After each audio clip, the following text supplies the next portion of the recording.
Assalamualaikum warahmatullahi wabarakatuh. Waalaikumsalam warahmatullahi wabarakatuh. Apakah hari ini ada yang tidak masuk? Tidak Nihil? nihil. Ya, alhamdulillah. Hari ini waktunya sejarah Indonesia ya sama Ibu. Di sini Ibu diamanai oleh Bu Nikmah karena beliau sedang cuti karena mau melahirkan ya kan. Jadi Ibu yang mengajar di sini. Nah, kemarin diajar sama Bu Nikmah tentang apa? Tentang kolonialisme. Ya, benar. Hari ini kita akan belajar tentang dampak pendudukan bangsa Eropa di Indonesia dalam bidang politik, sosial, budaya, ekonomi, dan pendidikan. Iya, benar. Oke, sebelum kita memulai pelajaran hari ini, alangkah lebih baiknya kita berdoa. Berdoa dimulai. Doa selesai. Ibu akan flashback terhadap materi yang sudah diterangkan kemarin ya. Ya Bu. Yang bab kolonialisme. Ada yang tahu pengertian kolonialisme? Ya. Kolonialisme adalah usaha untuk meninggalkan daerah asal karena daerah tersebut tandus, tapi daerah itu menjadi kekuasaannya dan tetap menjadi anggota negara itu. Atau pengertian lain merupakan upaya dari suatu bangsa untuk menguasai suatu daerah di luar wilayahnya, baik secara ekonomi atau politik. Ya, benar.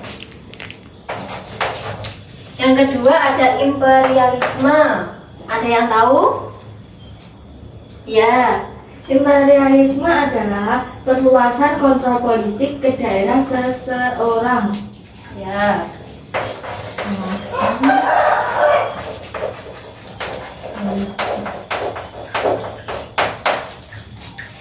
Jadi kolonialisme dan imperialisme ini dua-duanya menyerang politik pemerintahan suatu negara. Ada yang tahu latar belakang penjelajahan samudra oleh bangsa Eropa? Ada yang bisa menjawab?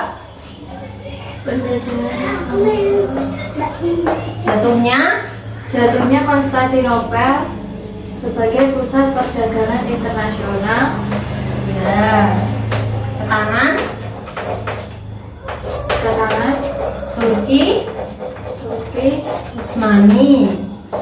Turki ini kerajaan Islam wilayah Timur Tengah ya. Jadi dulu Konstantinopel ini adalah penghasil rempah-rempah di kawasan Asia Barat. Asia Barat itu nama lainnya Timur Tengah. Yang kedua, semangat 3G. Ya, ada apa aja? Gold, Glory, Gospel. Sudah tahu artinya? Gold, mencari kekayaan. Ya. Gospel, menjalankan tugas suci, menyebarkan agama. Ya. Glory, memburu kejayaan. Ya, benar. Yang ketiga, majunya perkembangan teknologi pelayaran seperti kompas. Terus yang terakhir, berkembangnya paham merkantilisme. Ada yang tahu merkantilisme apa? Tidak Bu. Jadi merkantilisme itu adalah paham di Eropa sana yang mengatasnamakan bahwa kekayaan suatu negara itu bergantung pada uang atau modal atau materi. Jadi bangsa Barat berlomba-lomba melakukan penjelajahan samudra ke dunia timur. Ini sebabnya ada 4 ini. Terus ada negara apa saja sih Bu yang melakukan penjelajahan samudra? Ada Portugis, ya kan? Yang dipimpin penjelajahannya oleh Alfonso The Albuquerque. Ya, benar. Tiba di daerah mana? Malaka. Pada tahun 1511. Iya, Masehi. Yang kedua ada Spanyol yang dipimpin oleh Sebastian Elcano. ya Sebastian Elcano pada tahun 1521. ya benar. Yo, sambil ditulis ya. Biar nggak lupa ya. Pelan-pelan aja, slow. Ya udah ditulis dulu aja.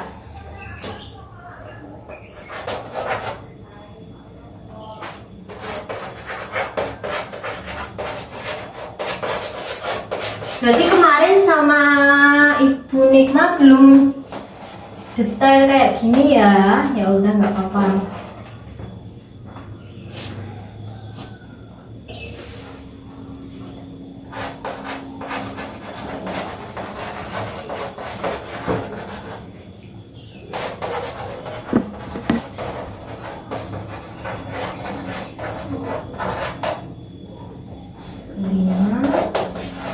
Inggris, Jenderal, Raffles.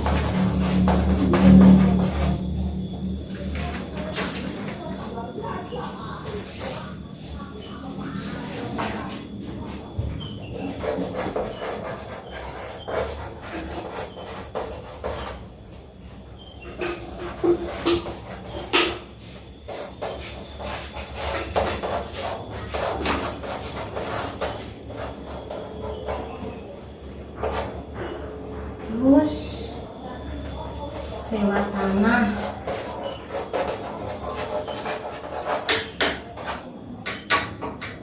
Bebas menanam.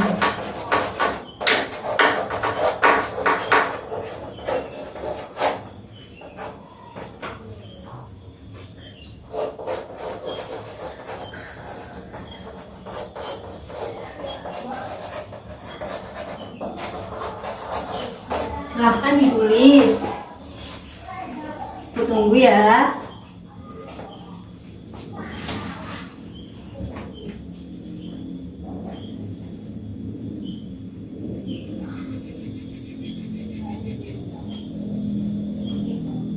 Itu apa itu bebas? Rakyat bebas memilih tanaman yang akan ditanam.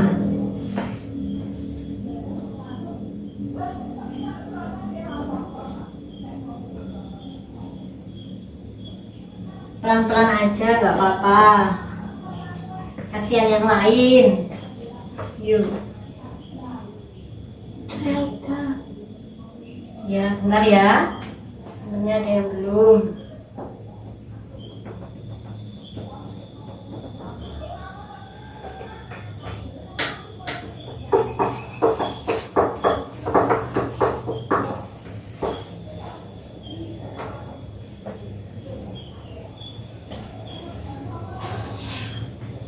Sudah semua? Sudah. Ya. Tadi sampai Spanyol ya. Yang ketiga ada apa yang ketiga? Oke. Ya. VOC ini adalah kongsi dagang Belanda yang didirikan pada tahun 1602 Masehi di Belanda. Yang bertujuan menghindari persaingan antara pedagang Belanda. Ini tujuan utamanya. Sebenarnya ada tujuan yang lain. Bisa dicari kalau mau. Ya. Ya. Nah, VOC ini runtuh pada tahun 1799, tepatnya pada tanggal 31 Desember. Sudah ya? Kemarin pasti sudah dijelasin. Nggak disuruh mencatat toh kemarin? Tidak, Bu. Belum dijelaskan ya kemarin. Masa sih katanya Bu Lima sampai sini? Apa salah ya? Salah konfirmasi mungkin. Atau kelas lain mungkin. Yang keempat ada Belanda. Belanda ini sistem pemerintahannya kala itu disebut Republik Batak. Karena pada masa itu Belanda kalah dalam pertempuran. Sebelum pertempuran Belanda sudah melarikan diri. Jadi negara Belanda diduduki oleh Prancis sehingga disebut Republik Batak. Ini menjadi daerah bawahannya Prancis, semacam dijajah juga. Pada kala itu Republik Batak menunjuk seorang gubernur pertama yang bernama siapa? Yang bernama William ya, dengan kebijakan fenomenalnya yaitu membangun Jalan Anyar Panarukan atau Jalan Pos. Sebenarnya ada banyak kebijakannya, kayak membangun pabrik senjata, benteng, membagi wilayah Jawa menjadi 9 prefektur atau garis kedaerahan. Yang kedua ada Herman William Jensen. Jensen ini masa Itu Jensen yang memproduksi bedak. bukan. Ini namanya gubernur pada masa itu. Gubernur yang kedua. Pada masa Jensen ini Belanda atau Republik Batak jatuh ke tangan Inggris melalui perjanjian Tuntang. Tak tuntang. Ya, perjanjian Tuntang. Nanti dicari ya isi perjanjian Tuntang itu apa aja. Bisa dicatat Nanti bisa sekarang. tanya Upia. Iya, Bapak. Bisa dicatat ya tugasnya. Bisa, Bu. Ya. Yang keempat, yang keberapa ini? Yang kelima, ya ampun. Yang kelima adalah masa kepemimpinan Inggris, negara Inggris. Di bawah Jenderal Raffles. Raffles ini terkenal dengan apa? Kebijakan apa? Bunganya. Kebijakannya ini ya, sistem sewa tanah atau land rent. Ada juga kebijakan yang lain yaitu menghapus kerja rodi yang diterapkan Dendels ketika membangun Jalan Raya Anyar Panarukan. Nah, di sini sewa tanah mempunyai beberapa syarat. Nanti bisa dicari syarat ketentuan sewa tanah oleh Raffles sama tadi isi perjanjian Tuntang. Nah, lanjut ya, kebijakan yang lain ini yaitu rakyat dibebaskan menanam tanaman yang diberlakukan untuk sewa tanah. Yang terakhir, semua tanah yang ada di Indonesia ini adalah milik Belanda dan masyarakat pribumi adalah penggarap atau buruh. Yang terakhir, masa pemerintahan siapa? Ada yang tahu? Yuk, ada yang tahu nggak? Angkat tangan. Ada yang tahu nggak? Apa tadi, Bu? Yang terakhir, masa pemerintahan siapa? Belanda. Mana? Belanda 2. Belanda 2. Ada siapa aja gubernurnya? Belanda 2. Ada siapa aja gubernurnya? Ayo. Ada kan bukunya? Ini Raja Johannes van Fox. Ya. Terus ada lagi siapa? Hmm. Yang pertama, Johannes van der Bos itu masa kepemimpinannya pada tahun 1800 16 1830. 30. Yang 30 itu Van der Capellen. Ini kapurnya habis ya? Ibu. Oh masih. Yang pertama ini, bentar ya, bisa dicatat nggak apa-apa. Di sela-sela bukunya juga bisa.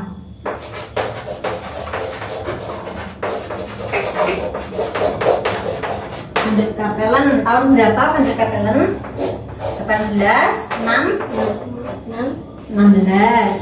Yang kedua Van den Bos. Yang paling fenomenal adalah masalahnya. Ya, Van den Bos ini Mencetuskan apa? Mencetus tanam paksa. Iya, yang keras. Tanam paksa. Ya, tanam paksa.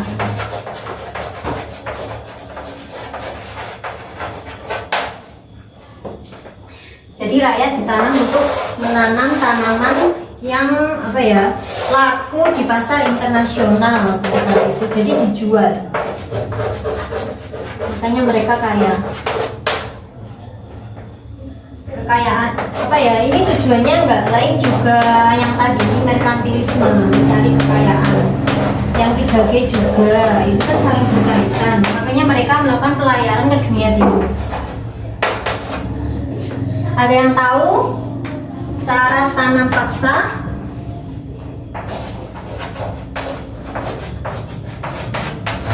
Atau ketentuan tanam paksa?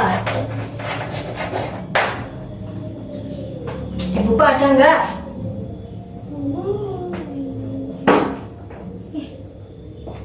Buku ada? Ya udah dicatat. Yang pertama, setiap desa diwajibkan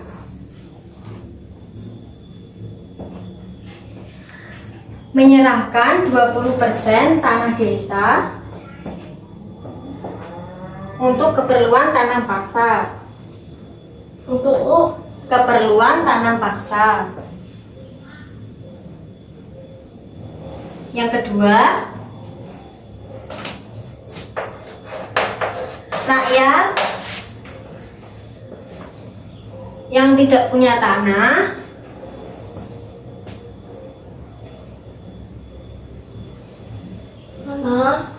ya diwajibkan bekerja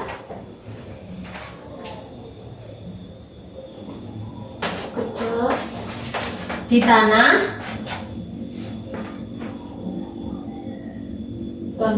tanam paksa. Ya, yang ketiga, waktu pengerjaan tanah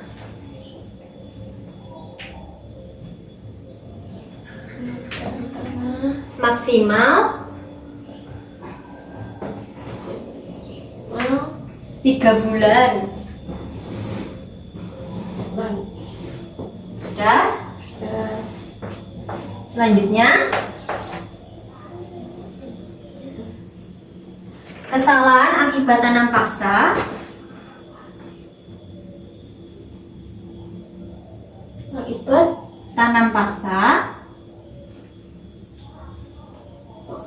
ditanggung oleh pemerintah sepenuhnya ya.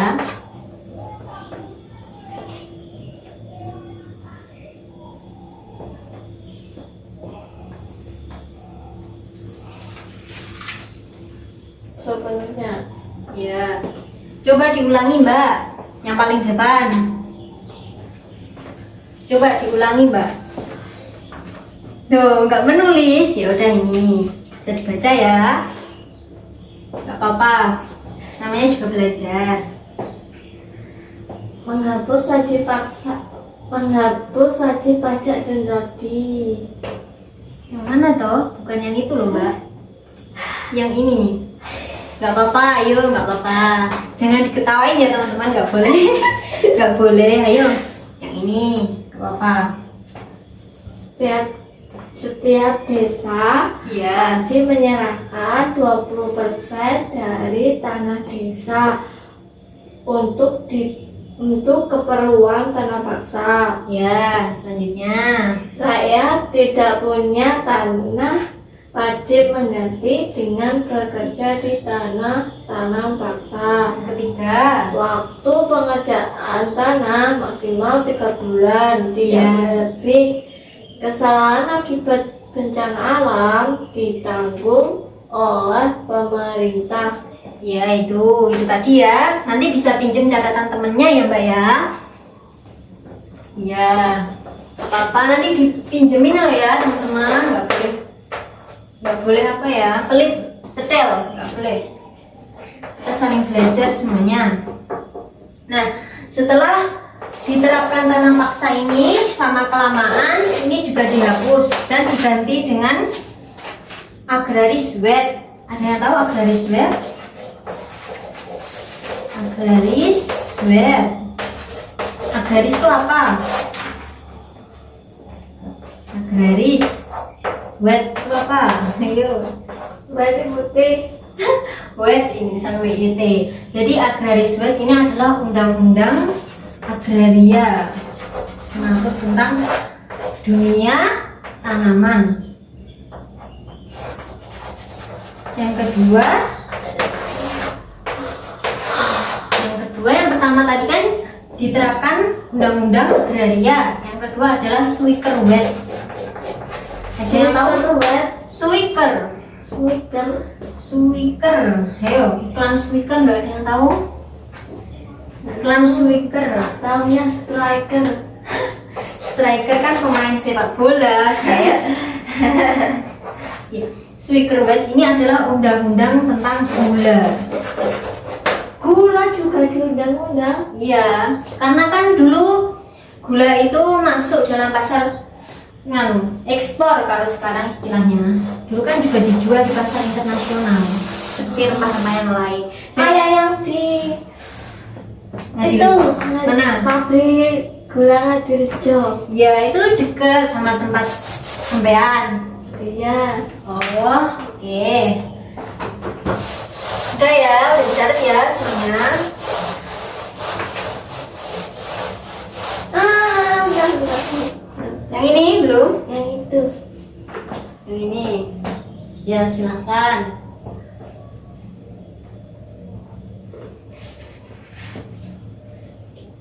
Pelan-pelan gak apa-apa. Udah, Bu. Sudah ya.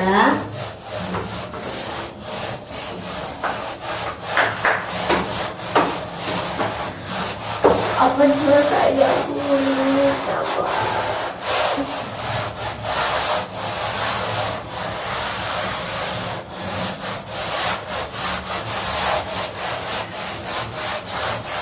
Kita akan masuk pada materi inti hari ini tentang apa?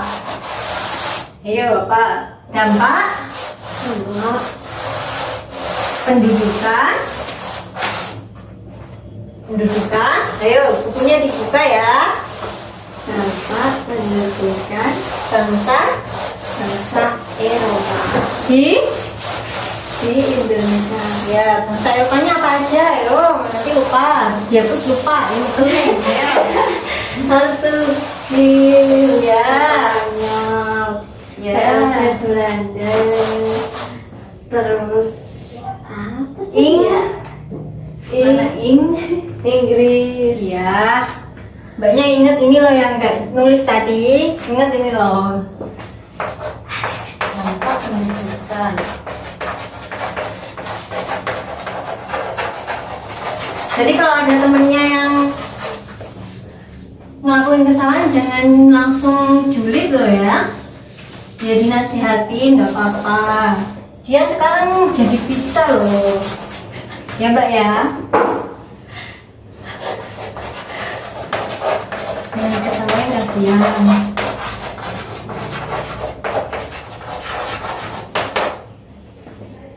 Dampak.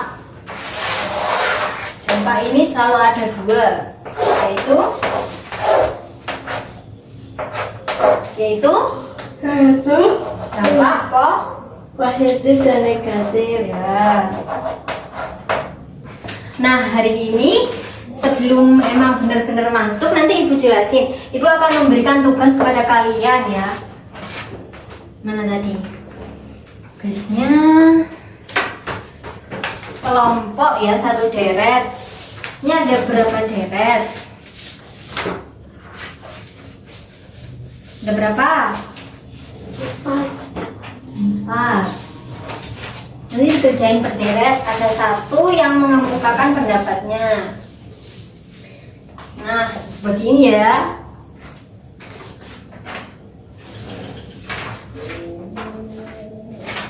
Silahkan. Gambar apa?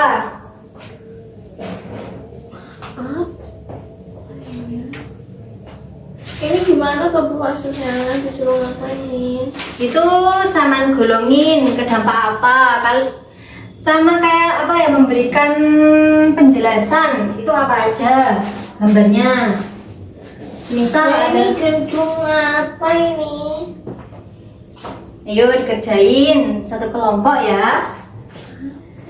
Beri waktu ya. 10 menit cukup? Apa kurang? Kurang. Iya, ya udah nggak apa-apa. Ayo dikerjain. Boleh browsing? Boleh, nggak apa-apa menggunakan HP di pelajaran ibu, tapi digunakan untuk belajar, nggak boleh main sosmed, nggak boleh nanti disita. Silahkan, nggak apa-apa ya. Nggak apa-apa, ayo kerjain semuanya. Nanti satu perwakilan orang, tiap anggota itu mempresentasikan hasil diskusinya sebisanya. Nanti dijelasin lagi sama ibu, oke? Silahkan dikerjakan. Ayo temannya yang paling pojok itu yang tidur, tolong ya dibangunin ya.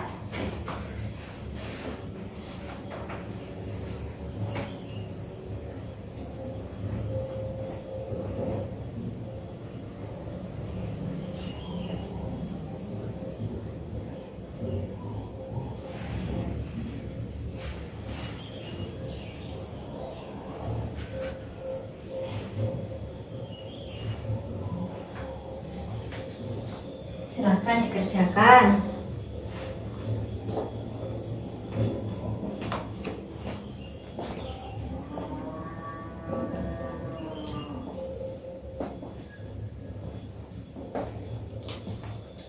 Sudah ya? Belum Bu, bentar. Yuk, tinggal 5 menit lagi. Yuk. Ayo temennya dibantu ya, banyak kasihan loh.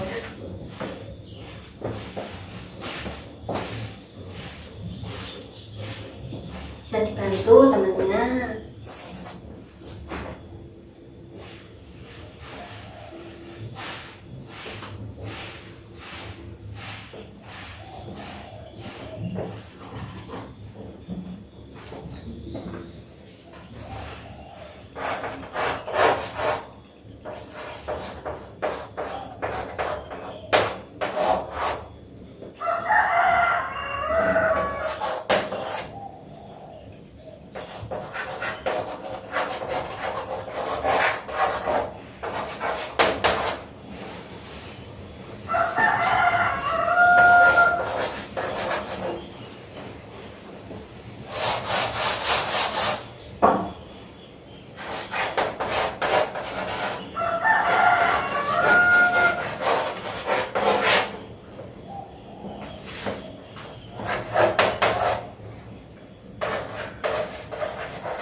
Sudah ya? Sudah, ya. Itu kan menunjuk ya, karena waktunya udah agak mepet. Ibu menunjuk kelompok 1, silahkan sebagai kelompok awal. Di sini aja ya Bu. Oke. Pelan-pelan aja biar temennya tahu itu gambar apa. Yang pertama,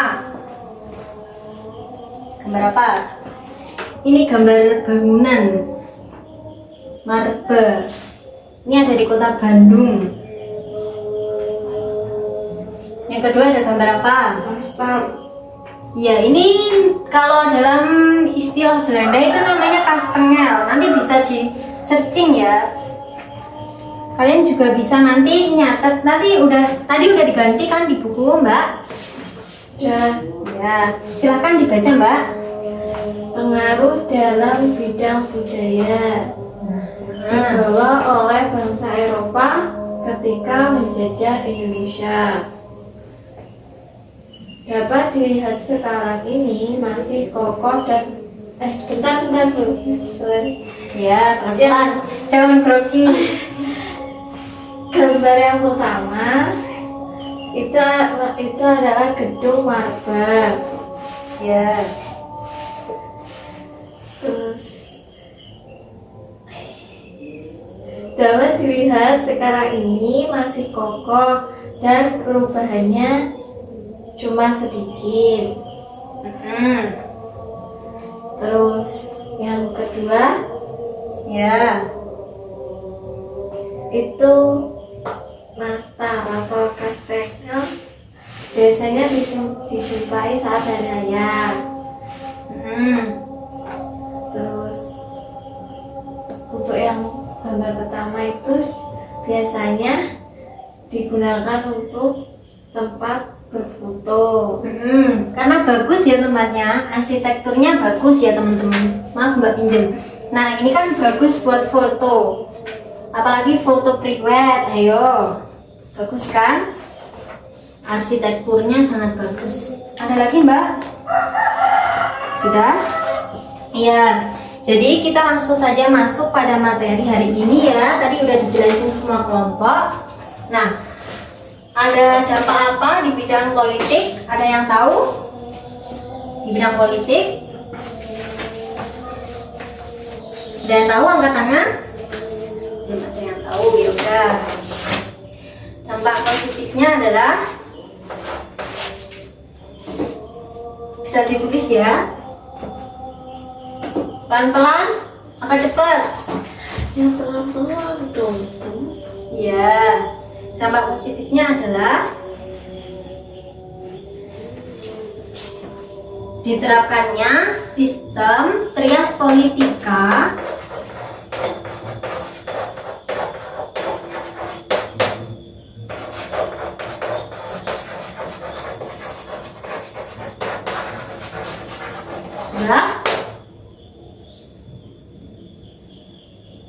sudah dalam pemerintahan Indonesia. Ada yang tahu trias politika itu apa? Trias 3. Ya, benar ada 3. Apa aja?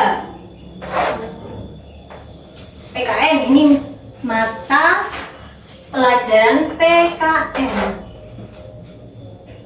Ada lembaga yudikatif, Eksekutif.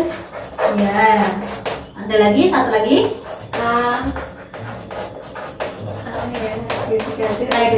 Legislatif. Ya. Benar.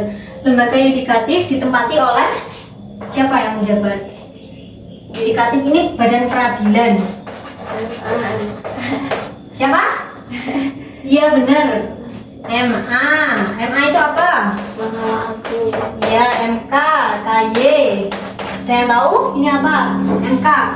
Mahkamah Konstitusi. Ya, KY. Yudisial.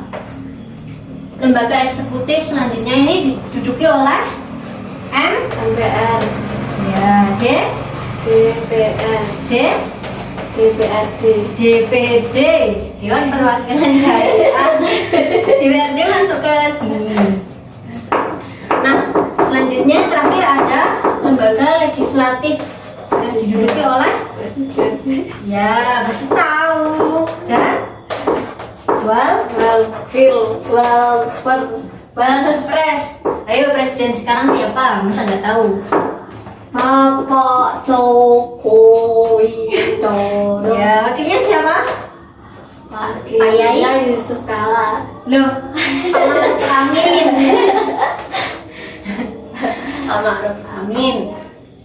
Nah, pensiun udah. Belum. Kala. Ya, sekarang masih OTW menjabat.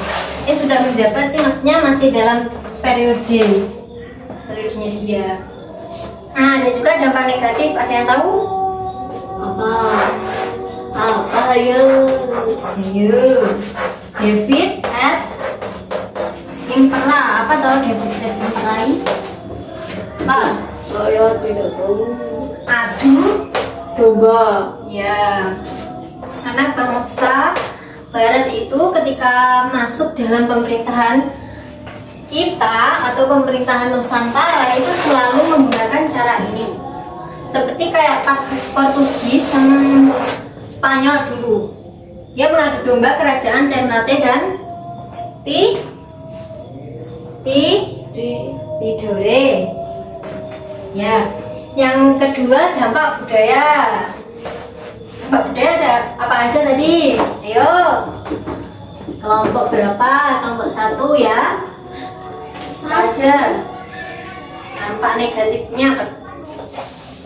Tadi dampak positif atau negatif itu? Itu termasuk dampak positif atau negatif? Positif. Ya, positif karena Digunakan untuk tempat foto.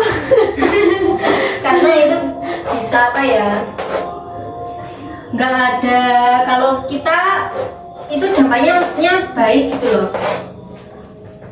Ya kakak, saya kan digunakan untuk makan. Dampak negatifnya perilaku seperti mabuk-mabukan. Di foto nggak ada mabuk-mabukan aku. Iya, nggak ada. Perilaku mabuk itu bisa, waduh, sampai sekarang masih ada ya perilaku yang kayak gitu. Nggak boleh dicontoh loh ya, nggak boleh. Yang kedua ada dampak positif. Tadi apa? Dampak positifnya dalam bidang budaya apa aja? Kosakata, bahasa, terus alat musik atau seni. Ada juga model pakaian. Terus yang tadi gaya arsitektur, makanan. Terus cara berpikir juga mempengaruhi. Selanjutnya ada dampak sosial. Ada yang tahu dampak sosialnya apa? Dampak sosial 3G tadi loh apa? Dampak sosialnya ini adalah masuknya agama. Oh, masuknya agama Nasrani. Iya, gospel tadi ya. Yang keempat ada politik. Kok politik? Ekonomi, ya Allah. Di bidang ekonomi muncul dampak positif apa aja? Ada yang tahu? Dampak positifnya apa aja? Masyarakat mengenal mata uang kertas ataupun logam. Nah, mata uang ini dulunya ada ketika pemerintahan sewa tanah oleh siapa? Sewa tanah, ayo. Harus Sewa tanah. Sewa tanah, ayo lupa. iya, yang tanam paksa. Sewa tanah sama tanam paksa berbeda ya. Ya, Nah, ini kemudian masyarakat mengenal uang. Terus kalau uangnya banyak, mereka kan bingung gimana mau diapain. Nah, jadi mereka mengenal bank. Bank pada saat itu berdiri bank bernama De Javase Bank, yang sekarang menjadi Bank Indonesia. Nah, selain dampak positif, ada juga dampak negatifnya. Apa aja? Dampak negatifnya?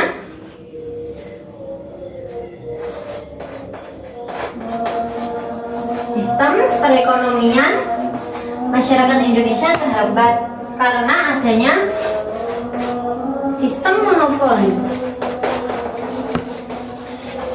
Sistem monopoli ini sangat merugikan bangsa Indonesia karena mereka terhambat dalam melakukan perdagangan. Mereka memiliki kualitas perdagangan yang baik, tapi dibeli dengan harga yang sangat rendah. Jadi mereka kayak rugi gitu loh. Dan yang terakhir ada bidang pendidikan. Dalam pendidikan ini muncul berbagai sekolah, seperti ada yang tahu sekolahnya? Sekolah. Ada yang tahu sekolahnya? Nih ya, bisa dibaca Mbak, biar teman-temannya tahu. Sekolah 1. Ya, itu Anak-anak yang memiliki darah biru. ya itu golongan bangsawan ya. Yang kedua, Sekolah 2. ya, Sekolah untuk rakyat tanpa bahasa Belanda. ya ini bisa rakyat kayak kita, rakyat biasa tanpa bahasa Belanda ya. Ya, Bis sekolah untuk Belanda dan pribumi. nah ya selanjutnya Mulu sekolah untuk golongan bangsawan. AMS persiapan menuju perguruan tinggi. yang terakhir ada Stovia. ya. Nah, Stovia ini di masa sekarang itu sama atau menjadi fakultas kedokteran.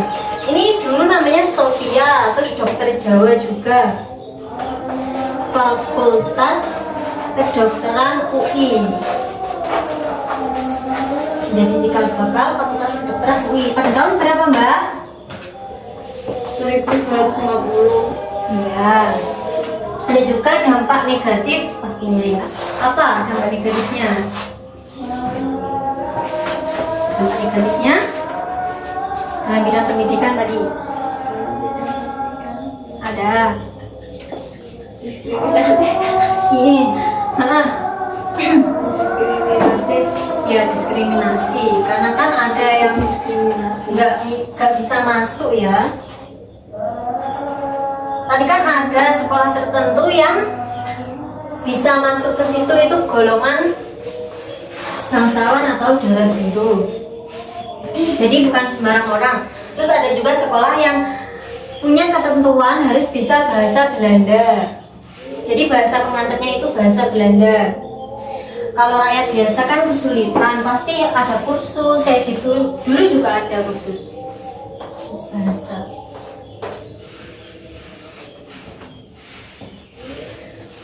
Oke, sudah ya? Mau dicatat? Ya Bu. Ya, silakan. Ibu tunggu ya.